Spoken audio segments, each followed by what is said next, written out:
আসসালামু আলাইকুম।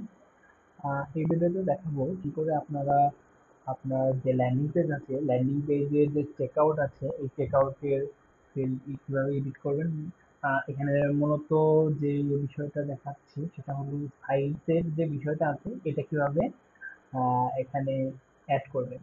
তো এটা করার জন্য আপনার প্রথমেই এখানে যে চেকআউটের যে আপনার অপশন গুলো আছে এটা আপনার কার্টফ্লোতে আছে। তো এখানে আপনি যেই আপনার ফ্লোতে আমি কাজটা করব, যেমন এই যে এই ল্যান্ডিং পেজ, তো এই ল্যান্ডিং পেজের যে ফ্লোটা আছে এটা হলো এই যে এটা।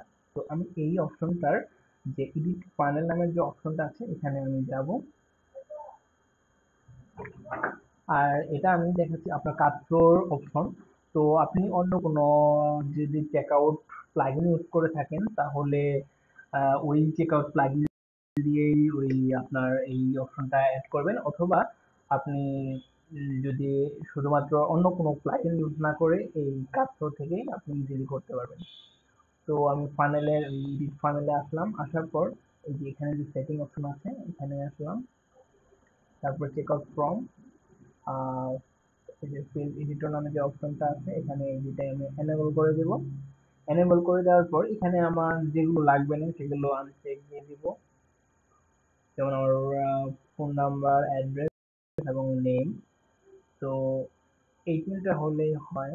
তো আমি শুধুমাত্র এই তিনটা এখানে রাখতেছি। তারপর এখানে আপনি চাইলে নাম রিনেম করে নিতে পারেন, এখানে বাংলাতে লিখতে পারেন।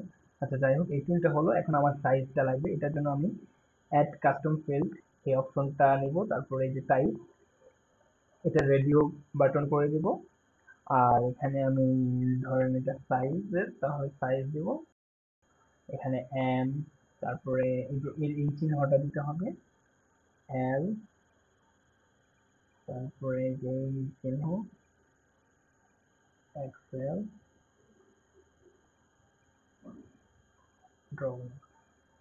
আচ্ছা, এটা আমি কপি করে রাখছি, এটা আমি আপনাকে সেন্ড করে দিব। তো এই হলো। এখন এটা আমি রিকোয়ার্ড দিলে তাহলে রিকোয়ার্ড, তারপরে অ্যাড নিউ ফিল্ড, অ্যাড হচ্ছে এই অ্যাড হয়ে গেছে। তো এটা আমি রাখলাম। আর এটা এখন আমি সেট সেটিং। তো এখন যদি আমি এখানে রিলোড দিই তাহলে দেখেন এই যে নামগুলো কিন্তু সবাই চলে এসেছে। এখন এই সাইজটাও এখানে অ্যাড হয়ে গেছে। আপনি যদি থার্ড পার্টি কোনো প্লাগইন ইউজ করেন, ওই থার্ড পার্টি প্লাগইন দিয়েও আপনার চেকআউটের যে প্লাগইন আছে, তো আপনি চেকআউটের প্লাগইন দিয়ে এটা করতে পারবেন। কিছু কিছু প্লাগইনে পেইড ভার্সনে রেডিও বাটন থাকে, আর কিছু কিছুতে ফ্রিতেও থাকে। আর যদি আপনি এই কাজগুলো থেকে আমি যেভাবে দেখিয়ে দিলাম এইভাবে যদি করতে চান তাহলে করতে পারেন, কিন্তু সেক্ষেত্রে অন্য কোনো প্লাগইন, অন্য কোনো চেকআউট প্লাগইন এখানে ইনস্টল করবেন না। আসসালামু আলাইকুম।